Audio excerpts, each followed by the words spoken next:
raha banao ny tokatrano indray manaraka ny météo amin'izao fotoana izao raha ny sary azo tamin'ny zanabolana tamin'ity an'ity maina ny andro amin'ny ankapobeny saika manerana ny nosy ny any amin'ny tapany avaratra tsinana ny nosy ny any no indraindray misy ny rahona avy eny an-dranomasina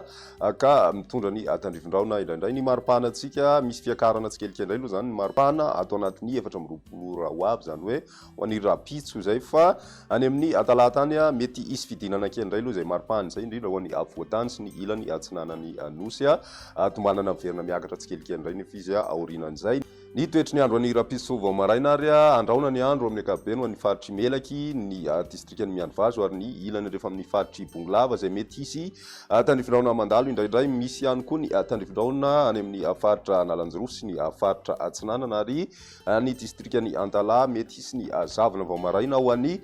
tany faritry matsiatra ambony sy ny any amin'ny faritra iorombe torak'izay koa ny tany faritra atsimo atsinanana sy vatovavy fahorin'izay dia ny masoandro no ibatoerana ny ambiny moa zany dia maina tanteraka ho an'ny rapitso atolakandro mety mbola isy hatrany ny tandrivindraona any amin'ny faritry melaky mandraondraona ihany koa ny andro ho an'ny faritra analanjiro sy ny faritry sofia fa ny ambiny kosa dia ny masoandro no mibatoerana ny maripana vovinavina amin'izay rapitso izay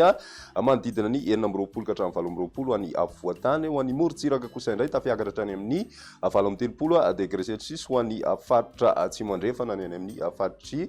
petsiboka ihany koa dia mahatratra hatrany amin'ny 30 degré celsius ny maripana vovinavina amin'izay rapitso izay ny andro ny talata mbola mety isy hatrany ny tandrivindraona vao maraina ho an'ny morontsiraka avaratra atsinana ny nosy iny mandraondraona ny andro ny faritra alaotra mangory zay mety araina erika indraindray ny ambiny kosa dia ny rahona sy ny masoandro no ifandimby ny maripana vovinavina ao anatin'izay dia mety tafidina 4 degré celsius ho an'ny faritra analamanga torak'izay koa ny any amin'ny ilany atsimon'ny avoatany iny mety hatrany amin'ny 4 degré celsius fa ny any amin'ny ilany andrefana mafana tanteraka hatrany aloha zany ny andro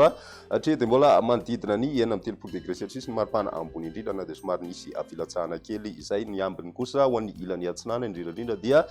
tafidina hatrany amin'ny 17 degré celsius raha ny maripana vovinavina ho an'ny morontsiraky ny faritra atsinanana amaranantsika azy ny toetry ny andro ho an'ny andro ny alarobia mbola mety isy hatrany ny tandrivindraona mandalo ho an'ny morontsiraka ny faritra analanjiro sy ny distrikany antala mandraondraona ny andro ho an'ny ilany atsinanany avoatany vao maraina be fa misavy zay rehefa atoandro ny andro ary mibatoerana tanteraka ny masoandro aorinan'izay ny maripana vovinavina dia manodidina ny 5 ka hatramin'ny 4 ho an'ny avoatany ny morontsiraka kosa 20 ka hatramin'ny 30 degré celsius ny any amin'ny ilany atsinanana ary 30 ka hatramin'ny 30 degré celsius ny maripana any amin'ny ilany andrefany Madagasikara. Izay ny météo tamin'ity an'ity rapitso iray fotoana manaraka veloma.